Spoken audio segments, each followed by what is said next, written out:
امیر المومنین حضرت امام علی علیہ السلام نے جنگ سے کنارہ کشی کرنے والوں کے بارے میں فرمایا کہ ان لوگوں نے حق کو بھی چھوڑ دیا اور باطل کی بھی مدد نہیں کی۔ حکمت نمبر 19، جس نے امیدوں کو دراز کیا اس نے عمل کو برباد کر دیا۔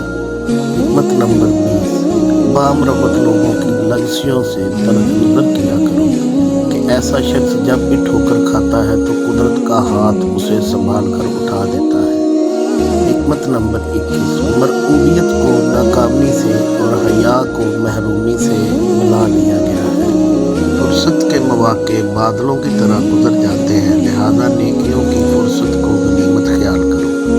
حکمت نمبر 22، ہمارا ایک حق ہے جو مل گیا تو خیر، ورنہ ہم اونٹ پر پیچھے ہی بیٹھنا گوارا کر لیں گے، چاہے سفر کتنا ہی طویل کیوں نہ ہو۔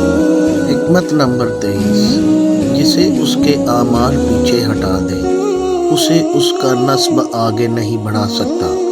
حکمت نمبر 24، بڑے بڑے گناہوں کا کفارہ یہ ہے کہ انسان ست رسیدہ کی فریاد رسی کرے اور رنجیدہ انسان کے غم کو دور کرے۔